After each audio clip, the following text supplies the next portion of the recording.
Hello again. So it's time for another hop tester beer, and this one is going to be looking at Lorien hops.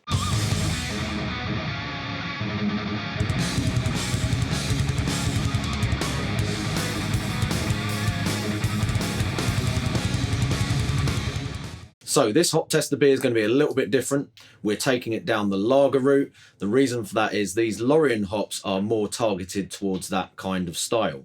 So I'll go through the differences in terms of the recipe when I go through the brew footage, but obviously doing it with a lager yeast, and we're slightly changing up the grist as well for this one. So let's talk about the hops themselves.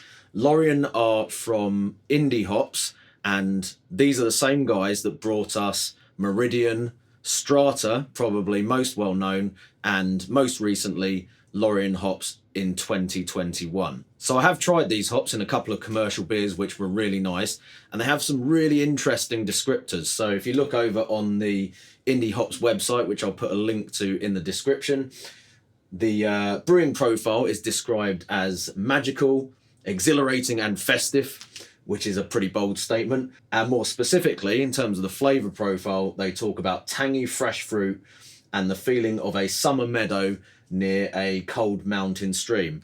On this packet, it also mentions kind of mountain grass and meadow flavours and that sort of thing. So I sourced these hops from Cross My Loof.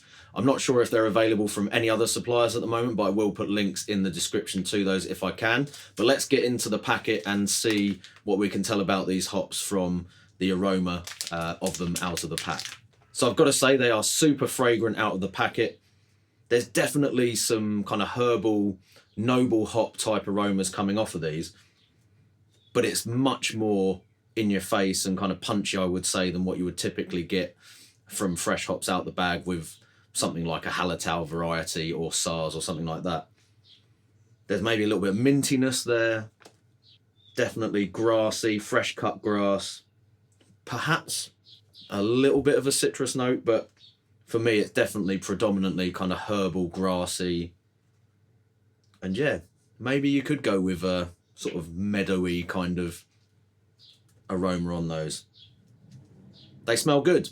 So just a quick note on some of the technical data for these.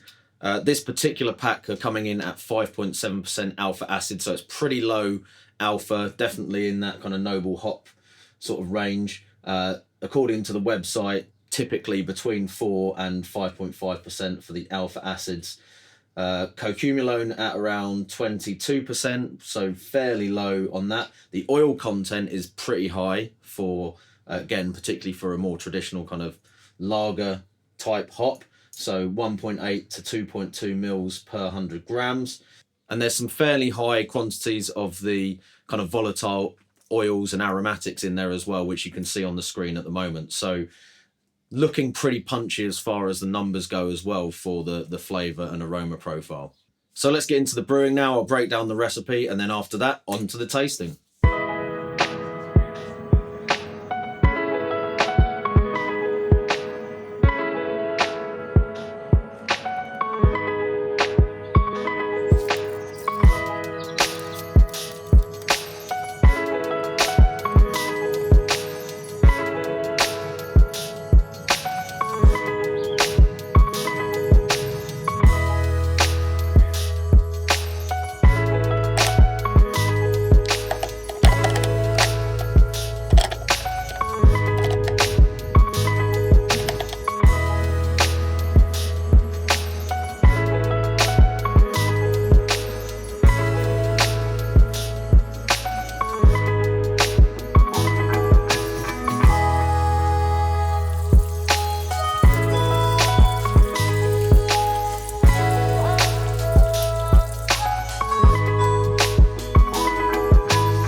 So here we have the end product. This is the Lorien hop tester lager, and as you can see in the glass, it's looking pretty damn good, if I do say so myself. So we've got lovely light straw kind of colour on there. This glass is quite highly nucleated, so you can see some really kind of heavy streaming carbonation there. But yeah, it looks great. It came out at 4.7% in the end. This beer is an interesting one because it's kind of gone through a lot of changes as far as the flavour go, particularly to my mind from the hops as well. So it's a really difficult one to pin down in terms of flavour and aroma, everything really. It's definitely more potent than a typical lager hop, so it's certainly not like your average kind of noble variety, or even particularly similar to any noble varieties that I've tried in the past. But it's not necessarily got a really distinct single flavour note that comes from it. It's really quite complex, in fact, I would say.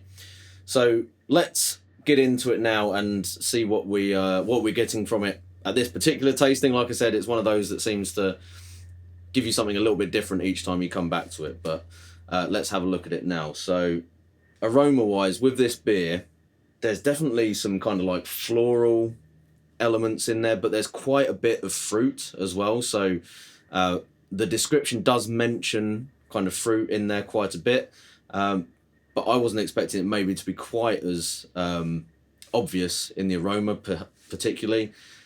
And I would say, again, it's difficult to say exactly what sort of fruit notes are there, but there's definitely some kind of like berry, hedgerow-like notes, perhaps almost a little bit of maybe blackberry, but very, very soft kind of blackberry notes in there. I feel like there's some melony stuff. It's not really kind of obviously citrusy or tropical. They mention in the description about kind of like meadow, riverside meadows and things like this. Now, when this beer was very young, I did actually get some really interesting, almost like a slightly menthol-like aroma, and the best way I could have described it was almost like when you breathe in a load of cold air on a really, really chilly sort of morning, and it almost gave that kind of impression of like sort of cold morning air, which is a bit of a flowery description, I know, for an aroma off a beer. But that was kind of what I got from it, and it did have almost like a slightly menthol note to it. That seems to have faded away quite a bit now, but there's still maybe a kind of meadowy, hay-like aroma there. It's like a sweet kind of hay aroma, although that could be partly coming from the malt as well. So, and there's some floral notes in there which almost smell to me a little bit kind of like lavender-like. There's just a little hint of like Parma Violet sweets on this to me, which is, again, a bit of a weird way to describe a beer. But yeah, it's difficult to pin down, but it is quite intriguing, and it doesn't smell unpleasant in any way. So let's move on from the aroma and get into the flavour. So this is a nice, clean, crisp beer, but again, it's definitely not got that sort of traditional lager, noble hop kind of character to it, because there is quite a lot of flavour coming off of these hops. It's not really obviously distinct. I'm not going like, okay, this is like very grapefruity, or it's got a big kind of herbal note to it, or anything like that. It's a bit of everything, really.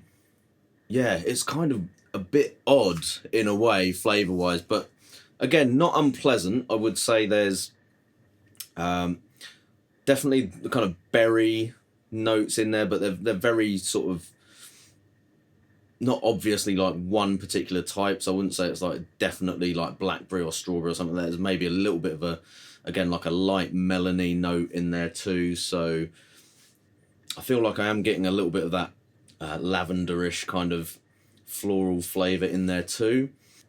So yeah, for me, it's really difficult to sort of say what the most prominent elements in this are, but I would say that there are floral notes to it, some fruity notes, particularly kind of berry, maybe a little bit of melony type stuff in there, and perhaps just a touch of kind of stone fruit. I'm feeling like maybe there's like a little hint of kind of plummy notes in there, perhaps, and just a little touch of perhaps some sort of herbal or maybe grassy notes in there. But it tastes nice. It's just very different. So, I mean, I wouldn't necessarily drink this straight away and think, oh, that's a lager hop for sure. And I can probably see why a lot of people have been actually using this in pale ales and IPAs as a kind of layering hop as well. Not sure it would really stand up just purely on its own, but it can definitely provide some interesting kind of base flavors or layers of flavor to build other stuff on top of. But yeah, as per usual, I'm not going to base this purely on my opinion. Let's cut to the Hop Edition boys and we'll get a little bit of feedback from those guys. And we'll also have a look at the kind of radar graph things that we will base the feedback from them and myself on at the end. So I've sent these guys the kind of hop assessment form that they're hopefully filling in, or they might even have filled it in already. But no, I'm nowhere near, mate. How many pages is in this? So the first page is just the aroma scores, and then the second page is the flavor scores. So yeah. Done it. Let's give you a little closer look. I think Andy's done through his pretty quick. Yeah. So, general thoughts, Andy, without giving too much away. Right, this beer is an absolute banger. See if I had this in keg. This is the Summer Smasher. Are you finding that you can quite easily drink this, Tricky? Oh yeah, it's very drinkable. Yeah. It's really kind of coming into its peak, I think, about now. To be honest, it has taken a while. I will say, like, the flavors that came off of this initially, it was a bit like I didn't really know quite what to make of it, because it's a bit like, you know, there's quite a few different flavor notes to it. It's definitely not a, you know, purely traditional kind of noble style hop. No. This is totally not noble. Again, not wanting to give too much away, but it, like I said, it is marketed as a lager hop. But yeah, it's definitely more of a new school kind of. It's strange as hell, this hop. It's weird. I love it. We're getting mixed reviews at this stage. Rapid. Back to this beer in hand. It's awesome. Scores are in. So what are you saying? What I'm saying is I have no idea if you've even put any hops in here, but I didn't know Magnum could taste this good. What? The 200 grams of Magnum have come out. I'm getting really can I say I'm getting berry notes like strawberry, and I'm getting raspberry, weirdly enough. Yeah, it's like total. It's like sticky jam sort of, not like, but in a not really cardboardy. Yeah, not cardboardy, right? In a really good sweet sort of berry aroma. On the nose, I've got a cross between. Right, okay.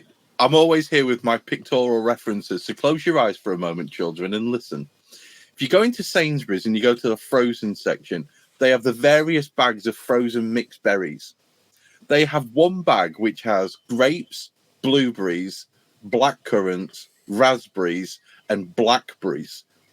This smells like when I opened that bag the time when I forgot to put it in the freezer. Interesting. Very specific. We like that. Yeah, lots of like good fruity nose. It's ace. I'll be honest, I like it, but it's confusing because there's no one. Well, there's no one flavor that's kind of dominating. To be honest, I'm totally with you on that, because I've found it really hard to, pick this flavor profile apart as far as going like what's leading it kind of thing, and it's there's so many. Yeah, it's one of those beers where every time I try it, I'll sort of get something different from it, and that's why it fucks with my head a little bit. Because one day I'll pick it up and I'll drink it, and I'll go, there's quite a sort of sometimes I get like a really like a hay kind of like sort of Yeah. grassy kind of Yeah, thing. I got a bit of Do you grassiness. know what I mean? Like Yeah, sweet yeah. hay kind of. Yeah, it's sweet hay. thing. It's almost like, is it the Pilsner malt tricky? That's the thing. I don't know. I don't know whether it's just that or whether it's that in combination with the hop or what's going on. But there's then sometimes I get like a really subtle, almost like a mentholy note in there as well. And that's fleeting, so that's a bit of a weird one. But and then other times, like you say, Andy, there's sort of a berry thing there as well. It's a weird one. I'm getting this weird note of, I want to say pear, but it's not pear. It's kind of, it's one of, the pear apple kind of, I'm getting that on the nose, but I never get it on the taste buds. On the taste buds, it's like, it's strawberry or it's raspberry or it's blackcurrant, and I'm getting straw sweet sort of. I'm getting a weird blackberry kind of note. Yeah. I mean, the thing that it reminds me most of probably is that we've used before is Most. For that tester, because it's kind of like that. It's like that. Yeah, it is kind of floral and a little bit herbal-y, like a lager hop, but it's just not. It's way more, kind of going off towards like weird kind of fruity berry stuff and other things. So yeah. So any guesses anyway from you guys as to what you think this might be? The issue is it could be UK, but then it's almost not got enough earthiness to it to be UK. It's weird. I don't know. I don't know. I would say, if I had to say, I would say that this is most likely an Eastern European hop. But then, I mean, what I was would the other probably one? have guessed the same if I didn't know where it's from, because, like I said, it does remind me of Most, which is that. What was the other Australian hop that you gave us? That was it what was it? Eclipse. Eclipse. Was that not kind of a bit weird like this? But then I don't know, but I've got about a mouthful before it's gone, so it can't be that bad. It's too nice. I don't know. Is this Godiva or something? Mm-mm. Is it UK? Nope. Is this Australian? I was right. Nope. Oh, it's not a Yank hop, is it? It is. Yeah. Could be. It's a Seppo hop. Mm-hmm. Oh shit! It could be any. I don't fucking know, mate. Whatever. So this is no more guesses. No, I'll put you out your misery. Mm. This is wait. Zappa. No. You're getting warmer though. It's Lorien. So right, okay. Yep. Because you're worth it, right? Because you're worth it. Yeah, man. Lorien. But yeah, the description on the website is all over the shop as far as like flavor profile. So it kind of reflects what we've been talking about a bit, to be honest. And there's some very flowery description in here, which I'm not really sure what they're going with.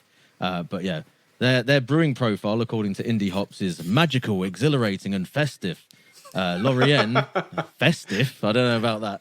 Berry? Festive. Lorien Berry. is our third commercial hop launch. The second strata was destined for a role in IPAs. Blah blah blah. Lorien is destined for lead roles as well, but at the opposite end of the hop and beer spectrum, i.e., they kind of targeted this at lager brewing. Tangy, fresh fruit, and a feeling of a summer meadow near a cold mountain stream. Mate, I got grassy Lorien is notes. Conducive to celebration and appetite. Okay. Low alpha and squeaky clean. Yeah, and that's about. Do you know, I had halloumi for my breakfast, Tricky. I thought you were going to say squeaky cheese. Squeaky cheese. No, I mean everyone loves the squeaky cheese, but I don't. Think Squeaky cheese is I'm legitimate. not getting any halloumi notes in this at the moment. Anyway, I don't think. there's a low level of halloumi notes. It's heavy note of berry. halloumi. It's definitely berry. Berry. Yeah. Yeah, it's I lovely. recommend this hop. It tastes vaguely of lawn. Do you know what? It's a great hop to add in a lager. Hey, it's a banger, mate. I can't fault it at all. I mean, it took me a bit of getting used to because it was a bit weird. So But it's gone. I've been on the bevies all day. I'm on that babies. Absolutely, mate. I have to say it's one of the weirder American hops I've ever tasted. Yeah, like I said, It I've got bevies all tastes over the it place. tastes Yeah. kind of different every time I try it, to be honest. But most Good of them hop, I do good like hop. it. I like it. Worth- Yeah. Yeah. Gents, to all of our listeners, worth the punt. Yes. Definitely worth the punt. If you, Buy if 100 you, grams though, don't buy a kilo. I think in a lager like this, it's so subtle and just nice nuance that it just goes with it so well, and it's well balanced as well. Tricky. It's like, it's just nice and sweet type. Yeah, it's good. Yeah, Yeah. now you can smash it. Yeah. So that's it. Yeah, I'll get hammered now. But It's yeah, a cracking beer, mate. Another is great that one you from would try out? Do you reckon? Yes, 100%. I'd definitely try that. Yeah. I would would do layer a that lager with with that. most. Yeah, I think that could work really well. To be fair, you might have I'd layer an that absolute with most. strawberry I'd go- bomb on your hands if you did that. I'd go a little bit heavier on the dry hop than you have, though, to be fair. But I 50. can understand why you've done what you've done. I'm not criticising at all. I'm just saying I would have probably gone 50 or 60 and then probably dropped 40, maybe 45 grams of most in there in the dry hop as well, just to really amp that berry flavour up. It's nice. It's a good hop and it's well worth punt. So there we go. Lorien is not just because you're worth it, it's because it tastes good in a lager. So Ooh, just get Tom before on. we do move on, I got you to fill in those charts, and I've not actually referred to any of the fucking results of them yet. So You can feel free to share your screen but, tricky so that we can see the results. right, here we There go. you go. So that's Yeah. our aroma. They call that a radar graph? Is that radar graph? That is a Right, radar so- graph. Yeah. So yeah, berry seems to be predominant, but we've got stone fruit and a little bit tropical in there. Herbal and floral seem to be the other ones that are most noticeable. I think we all agreed there wasn't much in the way of sort of citrus, pine, or garlic or onion. I think it was There was no pine. Yeah. Yeah. and not particularly spicy either, which is probably a bit surprising considering it is a Lager. it's bred from a German variety, so presumably it is What, a Hersbrucker noble, or something, maybe? presumably some sort of traditional noble crossbred with obviously an American wild hop or something like that, I think they said. And then flavour-wise, very similar pattern, but a little bit more leaning on the floral, a little bit more of the earthy, grassy notes coming in there as well. But generally, it's just sort of fairly, like Chris was saying, nothing really standing out as the obvious one. Berry Except for slightly berry. out in front, but still that's kind of mid-range scores rather than a 7, 8, 9 out of 10. So there we go. I think the general consensus was it's a bit odd and difficult to pin down the flavours and aromas in this one. But overall, it is quite a pleasant hop and it's delivered quite a nice beer. Not necessarily something that you would stick purely to using in lagers for sure. So as I've already mentioned, it can be applied in kind of IPAs and pale ales and things like that. I think this could potentially work quite well in like wheat beers and things like that too, where maybe you just want to get some slightly more subtle kind of fruity or floral notes in there, which are a bit unusual. So maybe like a hop and vice or something where you're upping the hopping rate, but you don't want it to be sort of, overpowered by maybe some of the more potent kind of modern hops and so on. So I'm not sure everyone would enjoy the flavour profile off of this hop, but I do think that it's one that will be worth experimenting with and could potentially yield some really interesting results, particularly if you're combining it with some other hops as well. So yeah, that's it. Lorien hops in a lager this time. Cheers everyone. Hello everyone and thanks for watching this video. I just wanted to let you know about a few ways that you can support this channel, which will help me to produce better quality content and get it released a bit more regularly. Firstly, please make sure that you've subscribed to the channel. Hit the like button if you enjoyed the video and leave me a comment if you can as well. You can even show your appreciation by making a small donation using the thanks button. And don't forget to ring the little bell if you want to get notified whenever new content is released on the channel. Another thing that you can do is to check out the video description, where you'll find some affiliate links to equipment, books and other general gadgets that I use in the brewery and would personally recommend. If you order through those affiliate links, it will generate a small commission for me at no extra cost to yourself. Finally, if you're in the UK and you're looking for some beers to maybe inspire your next brew, or you just want to try out some great UK breweries, then I can highly recommend Brews, who will give you and me an £8 discount on a case of beer if you use this referral code. These guys provide a great beer subscription service where you get to choose a specific brewery for each box from a really good selection, including some of my personal favourites like Track, Braybrook, Verdant, Baron, Burnt Mill, amongst many, many others. So thanks for listening, and if you can support the channel in any of those ways at all, it will be greatly appreciated. Cheers. I'm the dude. So that's what you call me, you know? That or his dudeness or duder or, you know, El Duderino if you're not into the whole brevity thing.